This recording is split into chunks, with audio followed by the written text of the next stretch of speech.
نحمده ونصلي على رسوله الكريم اما بعد بسم اللہ الرحمن الرحیم۔ عزیزان گرامی، حضرت سیدنا صدیق اکبر رضی اللہ تعالیٰ عنہ اور حضرت مولا مشکل کشا سیدنا علی المرتضیٰ شیر خدا رضی اللہ تعالیٰ عنہ کی ایک روایت آپ کے سامنے پیش کرنے کی سعادت حاصل کر رہا ہوں۔ جملہ صحابہ کرام اور اہل بیت عظام رضوان اللہ علیہم اجمعین کو اللہ تبارک و تعالی نے عظمت و شان وراء الورا عطا فرمائی ہے، اور ان کی آپس کے معاملات اور محبتیں جب ہم پڑھتے اور سنتے دیکھتے ہیں تو وجدان گواہی دیتا ہے کہ یقیناً ان کا آپس کا تعلق اور محبت جو تھی وہ بے مثال تھی۔ جبکہ آج کل کے لوگ اپنی نادانی کی وجہ سے یا کم علمی کی وجہ سے اپنے علم کی وہاں تک رسائی نہ ہونے کی وجہ سے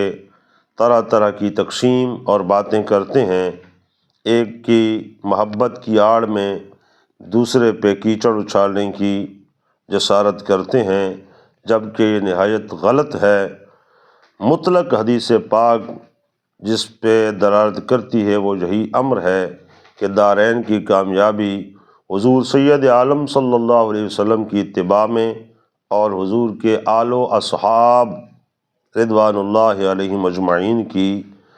اتباع میں ہے، دونوں کی محبت میں ہے۔ اگر کسی ایک کا دامن بھی ہمارے ہاتھ سے چھوٹ گیا تو یقین جانیے دنیا اور آخرت کے بگڑ جانے کا اندیشہ ہے۔ یہ حدیث پاک حضرت مولا علی رضی اللہ تعالیٰ عنہ کے متعلق مسند امام احمد سے میں پڑھ رہا ہوں کہ حضرت مولا کائنات نے ارشاد فرمایا، بالغنی ان اناسا یفضلونی علی ابی بکر و عمر۔ مجھے یہ بات پہنچی ہے، حضرت مولا کائنات رضی اللہ تعالیٰ عنہ نے فرمایا کہ میں نے یہ بات سنی اور میرے تک یہ پہنچی ہے کہ کچھ لوگ مجھے شیخین پر یعنی حضرت ابو بکر صدیق اور حضرت فاروق اعظم رضی اللہ تعالیٰ عنہما پر فضیلت دیتے ہیں۔ آگے کیا فرمایا، لا یفضلنی احد علی ابی بکر و عمر۔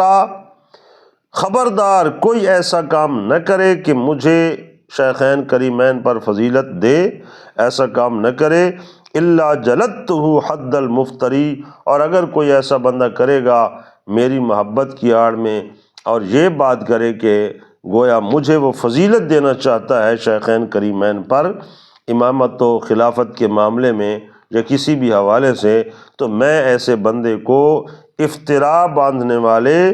اور بہتان لگانے والے آدمی پر جو حد جاری کی جاتی ہے اس پر وہ حد جاری کروں گا۔ گویا آپ نے کس طرح عتاب کا اظہار فرمایا کہ ایسا ہرگز نہیں ہے، جس طرح کے اور مقامات پہ حضرت محمد بن حنفیہ رضی اللہ تعالیٰ عنہ کے سوال کرنے پر بھی جب انہوں نے کہا کہ حضور کی امت میں سب سے زیادہ فضیلت والا کون ہے تو آپ نے برجستہ نام لیا حضرت ابو بکر صدیق رضی اللہ تعالیٰ عنہ کا۔ اسی طرح کا ایک اور واقعہ بھی آپ ہی سے متعلق ہے کہ جب کبھی آپ کی مجلس و محفل میں حضرت شیخ سیدنا صدیق اکبر رضی اللہ تعالیٰ عنہ کا تذکرہ ہوتا تو آپ فرماتے، الصباح کا تذکرون، الصباح کا تذکرون، کہ یہ وہ شخص ہے جس کا تم ذکر کر رہے ہو، یہ ہر نیکی کے میدان میں سبقت لے جانے والا ہے، خواہ وہ جہاد ہے، وہ جنگ ہے، یا اس کے علاوہ معاملات ہیں، یا حضور سید عالم صلی اللہ تعالیٰ علیہ وسلم کی خدمت کرنا ہے، یا مال حضور کی خدمت میں دین کے لیے پیش کرنا ہے۔ حضرت مولا کائنات رضی اللہ تعالیٰ عنہ نے یہ فتویٰ دیا کہ یہ وہ شخصیت ہیں جو ہر میدان میں ہم نے چاہا کئی مرتبہ کہ ہم آپ سے برتری حاصل کریں اور سبقت حاصل کریں، لیکن آپ کو اللہ تعالیٰ نے یہ شان بخشی ہے، گو کہ کسی صحابی میں کسی قسم کی کوئی کمی نہ تھی، لیکن آپ ہمیشہ سبقت کرنے والے پائے گئے۔ اللہ تعالیٰ جملہ صحابہ و اہل بیت کی محبت ہم سب کو عطا فرمائے۔